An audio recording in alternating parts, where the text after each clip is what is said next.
everyone. Thank you if you watched my first video. I really appreciate it. And if you haven't watched it, watch that one first because it'll make a lot more sense if you watch that one first, because I actually explain what EDS and POTS are, so it'll make more sense.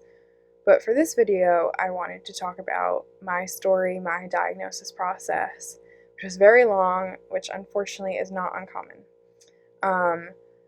So I guess I'll just start with my POTS because that's kind of where it all started, and EDS just came in with it. So the first time I remember passing out was in 3rd grade. I was in art class, and I remember very clearly what we were doing.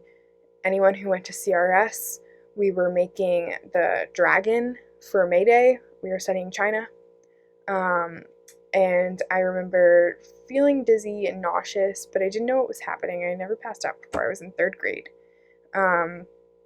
So I asked to go get a drink of water. I went down the hall, got a drink of water, almost passed out in the hall. I was stumbling back. And I came back and I told my art teacher that I didn't feel well, put my head on the table, and then the next thing I remember is waking up on the floor with my feet on a stool and my entire class looking down at me. I didn't know really what had happened. They were just telling me to drink water, and the nurse was called. And I remember very clearly the nurse taking me to her office in a wheelchair, and I really did not want to go in a wheelchair because I did not want to attract attention to myself, but they told me I couldn't walk. So then, after that, I went home. They told me that it was the first hot day of summer. I was dehydrated. I just needed to drink some more. And you'll see that is a recurring theme. The next time I remember passing out, I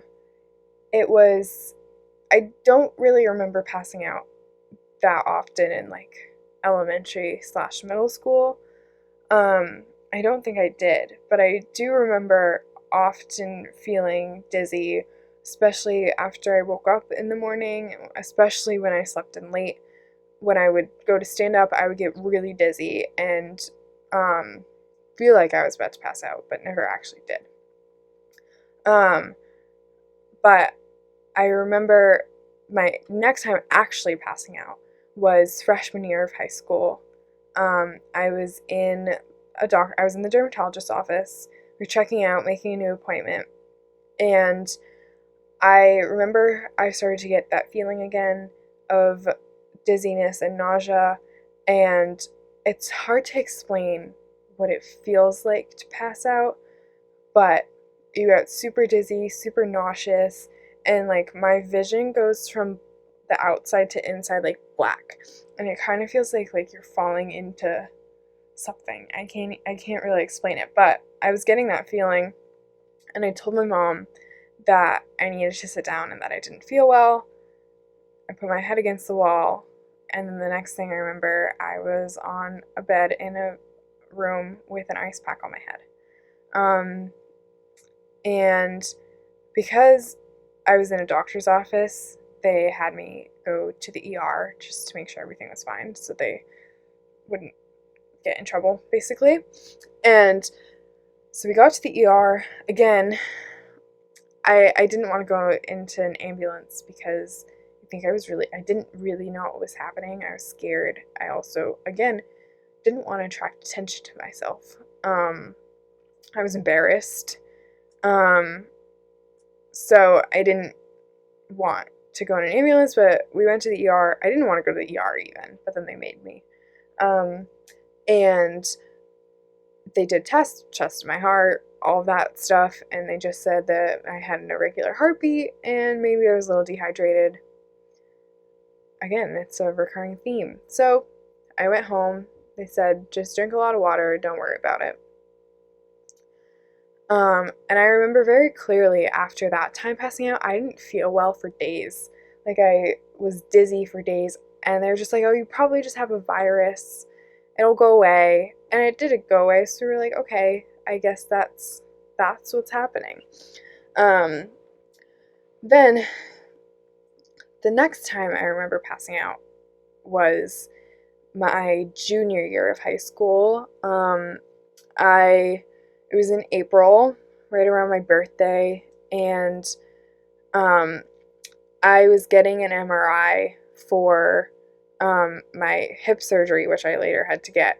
They were making sure that my labrum was in fact torn. And to do that, they had to inject dye into my hip with a very long needle. And I wasn't really nervous until I got in there and I realized what was happening. But they numbed me and they put it in and it hurt, but I was okay, I guess. And I remember my leg was numb, and they had me walk back to like the waiting room. And I remember sitting down, and then all of a sudden feeling that same feeling, and I knew this time that I was gonna pass out. And this was like a waiting room back by the MRI place. My mom was like waiting in the actual like waiting room. So I opened the door to the actual waiting room. I was like, I'm gonna pass out.